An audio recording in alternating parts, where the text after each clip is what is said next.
Marlon ain't him.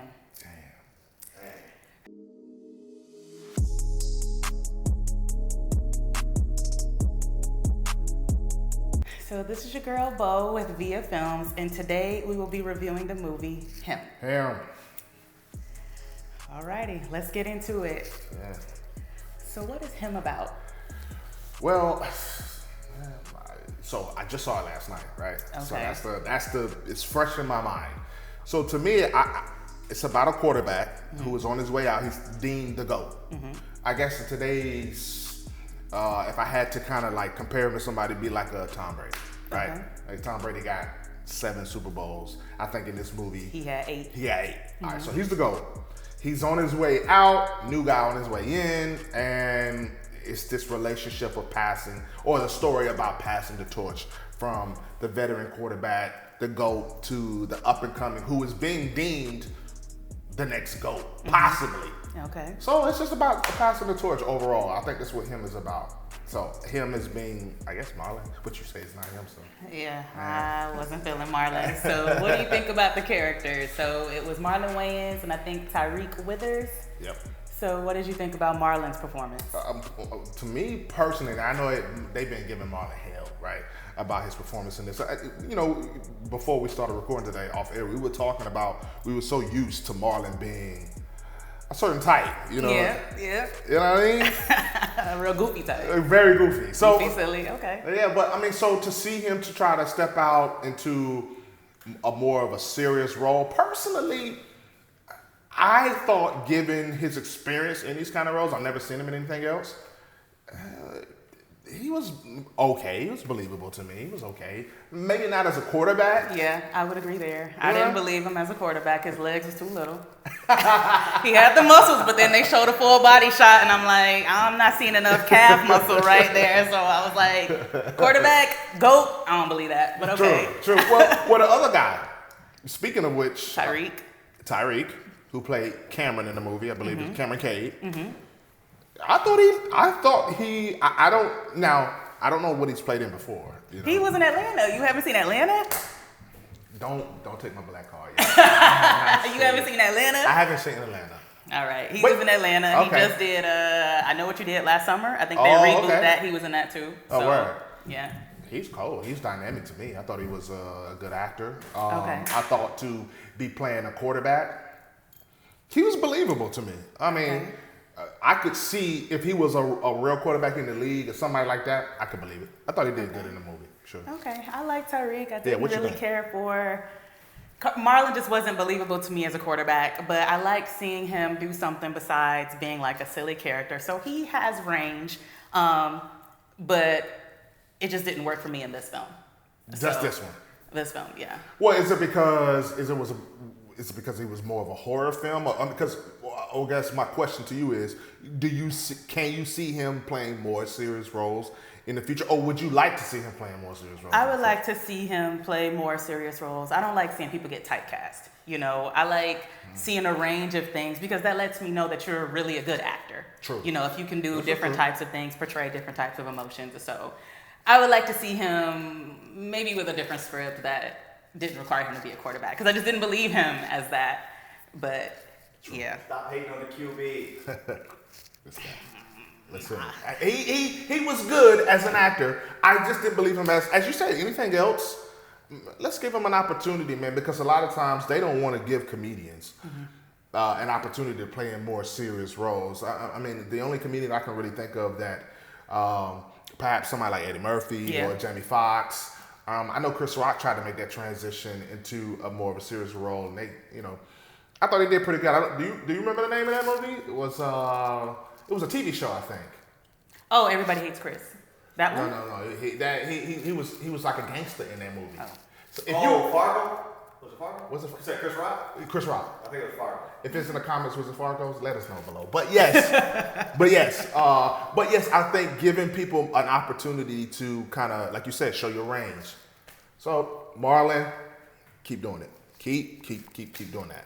Yeah. All right. So what were any thematic takeaways that you took away from the film? Man, it was shot incredibly well. I believe that it was the use of colors throughout the film. I always pay attention to that. You know, when you're shooting a movie, everything matters.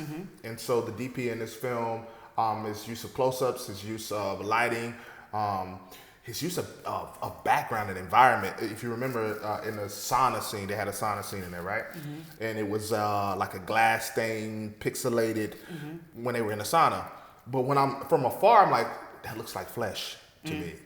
You see? Okay, you real deep into the details. I was really, really deep into the details of this movie and how it was shot. And so thematically, I just thought it was supposed to be a dark film. Whenever they were inside Marlon's house, because they eventually go to Marlon's house to The compound. to train. And so the use of colors and keeping everything kind of central, and then going outside, and there's such a contrast between outside and inside. You could feel it. I thought it was right on par to what you would expect from not only a horror film, but from a Monkey Paw production. What do you think? Yeah, I would agree. I definitely liked the outside area when it was like kind of like he was in the middle of a desert. Yes. Something like that. And so I liked the expansive views that they did sometimes. Oh, that was beautiful. And then there were certain scenes where he was inside. It kind of reminded me of the movie Dune. I don't know. There was a specific scene that him reminded me of in the first Dune movie. I thought, I wonder if it's the same place, but probably not. But it did remind me of that. Shout out to the DP in this film. Incredible job. And you know what? Let me just say this as well before we keep moving. Speaking of theme, I guess it kind of correlates. But, you know, a lot of people talk about Jordan Peele when it comes to this movie. You know, it's Jordan Peele's movie, right? But Jordan Peele was just the producer on this film, right? He wasn't the director, The writer. the writer, or any of that. He was just the producer. And I'm not saying just the producer, because we both know that producer is a big job in the film. But for the director himself, I thought this was a decent job, and we'll get into that later. But yeah, I thought it was thematically, it was on par for what it should be. And what'd you think about the score? I love the score. Ooh, good. I liked it. When that Gucci Mane song came on, At the end? No, when he started to do the practice or whatever, it was like, I think it was Lemonade. I was like, that was a perfect song for that scene. So I liked that. It was loud, it was bombastic. So I was feeling it. It was a lot of hip hop in this film, man. I was like, who wrote the score? I was like, who did that? I was dope. curious. I'm like, who know all these songs, you know? Facts. And I stayed at the end and I saw his name pop up on the film. Forgive me. We'll maybe add an overlay or something. But yes, the composer in the film, the music in the film, it helped, it enhanced it. I love when they're able to take hip hop and put them into films that you wouldn't think they would go into. Yeah. But whether they chop and screw it, whether they slow it down or remix it to make it fit within that, I believe Jordan he did the 5 on it. Yep, I remember that. Remember that? What was it? Us? Us. Yeah, he did that in Us. Yeah. Us, you know what I mean? So to take 5 on it and chop and screw it and give it, I love that. Continue to use our music and the music to be able to tell our stories in different ways. So yeah, it made it real creepy, you know, and a lot of the songs just helped add more attention to what was going on. Not just their acting, but you're like, okay, something about to happen or something just feels a little off. That's what I felt with the music. True. Yeah, alrighty. So then what would you say are the strengths and weaknesses of him? Strengths of him were, I think just the concept was a strength, right? They've been talking more about, we saw this with Sinners with original content, right? This was, to me, I saw similarities to Devil's Advocate a little bit with this whole Passion of Torch thing. But I think just a football film or a film in sports and kind of twisted it on his head to make it a horror film, combining horror and sports together. I thought that the concept itself was strong. I would agree. Yeah, but to me, the part where it could have used is the story and the writing. And because I felt like there was so many opportunities to go deeper and to give us, more. I agree. Right? I definitely agree. It just felt very surface level to me. It's like you have this idea, but then you didn't know how to take it to the next step because it was only like an hour and 30 minutes. I felt like, number one, I didn't really care for the ending. The ending was... No spoilers. No spoilers. The ending was weird, but I'm like, okay. Yeah. So I wish they would have taken away the ending and then just expounded a little further on their overall idea a little more to really make it what it could have been. And I also expected a twist. Just based on some of the things that they introduced in the film. Like, so we really not spoiling it at all. Right, like, that's true. But y'all know what? They, the producer getting there, whoever had the final edit, the final cut, they could have cut a lot of stuff out of there. Well, it would be very interesting to know who was giving final cut on this film. Yeah. Was it Jordan Peele? Was he giving final I cut? don't believe that Nah, he would sit it up might there. have been a and- director. It might have been a director who was giving. I'm not sure how they do over at Monkey Paw, but personally, I do feel like we understand that most films are structured into 3 acts, sometimes 4 acts. But this movie, as you brought up, a good point, was only an hour and a half, right?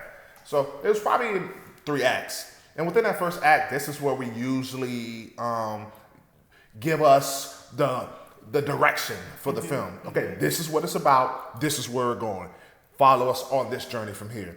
And in the first act, that's why I felt like it fell apart, because I didn't care enough. Yeah. Personally, Yeah. about the main character, Cameron Cade. Yeah. I didn't care enough to really be invested in him to want to see him either make it or not make it. Yeah, I would agree. You know, so for me, that's what it was. Yeah, I would agree with that as well. But overall, would I recommend seeing this film? I want to support my people. Sure. You know, like, Sure. I want to support my people so that we can get more opportunities. But I'm like, I paid to go see it, but I'm like, I wouldn't recommend going to see No? the theater. It's not for me. I'm like, I want to be entertained. Like, I want to care. And I just was like, I don't care. This ending is just like, Yeah. okay, like, what did I just watch? Like, Yeah. this means absolutely nothing. And I felt like there were themes about sacrifice, you Sure, know, and things sure. like that, like his father. Okay, we're not supposed to sit No, up there no, and but- spoil it, but, you know, there was sacrifices being made by his father, by himself, but I'm just like, to what end, just based on the ending? Like, it just seemed so pointless to me by the end of the movie that everything that was exposed about him, and then this is the decision that he made, and he didn't even really want to Yep. play football at one point, and I'm like, okay, so your dad, never mind. No.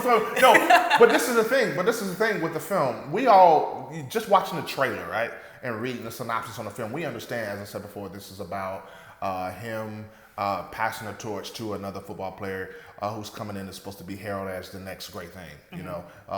But the name of the football team itself was called Saviors, the Saviors, right? And so it was there was some religious themes in there, right? There were some parallels to how fans react to their teams and how fanatical they can be at times, right? So it was a play. That was a real wild scene. It was. Oh, that was wild. A real wild scene. So there was a lot of parallels in there to real life, and like I said, some touching on some religious stuff in there with his name. With it being called the Saviors. But as to allude to your point, what you were talking about, yes, what I recommended we know it's hard to make a movie. It's very, very hard to make one, and to get one greenlit, and to get one for us to be talking about it. You know what I mean? So I would say, as you said, go support the film to be able to kind of just come to your own conclusion on what you think. But personally, I do feel like there were a lot of areas of opportunity in this film to make it a little bit better. You know what I mean? Yeah. Sure. I agree. Sure. So overall, what's your verdict? Out of 10, what do you give the movie? I give the movie 6.5. Okay. Strong I would 6.5. say, I said 6.5, 7. That's about. Don't sound like a bad movie at 6.5, 7. Well, I mean, like I said, we understand how hard it is to make a movie. So I like the premise. that's the strong part. It's an original story up to a point. I wanted them to take it a little bit further, and then I kind of wish it was more believable with the actor playing as a QB. Yes. So I like the original premise, but I just wanted it to go a little bit further than what it did. It kind of introduced us to this premise, and then it kind of just like stopped. And I'm like, okay. Yes. I agree. I mean, listen, within the first 15 minutes of a film, at least according to How to Make a Good Script Great, right? Within the first 15 minutes of a film, they call that the setup. The setup in the film, to me, is where it crumbled. to me, that setup, that's what I said. I get it on a very surface level. Okay, A, B, C, D. All right, we know what's about to happen. But let's interweave these things, A, B, C, and D. Let's make it very interesting. Let's give it, whether it's through the score, whether it's through the acting, whether it's through the whatever the case may be. Marlon's character within the first 15 minutes of the film was, the way he was introduced was just, these flashing lights, these flashing images of the GOAT, But I would have loved to know more about who he was a little bit before we got to the complex, or in other words, his house. But overall, 6.5 is what I give it. You have to go see it yourself, to make the decision. But yeah, that's what I think. Yeah, I would agree. Okay. All right, that's our time for today. Check it out. Yep. Let us know what you think in the comments. Yep. And please be sure to like and subscribe to all our social media pages.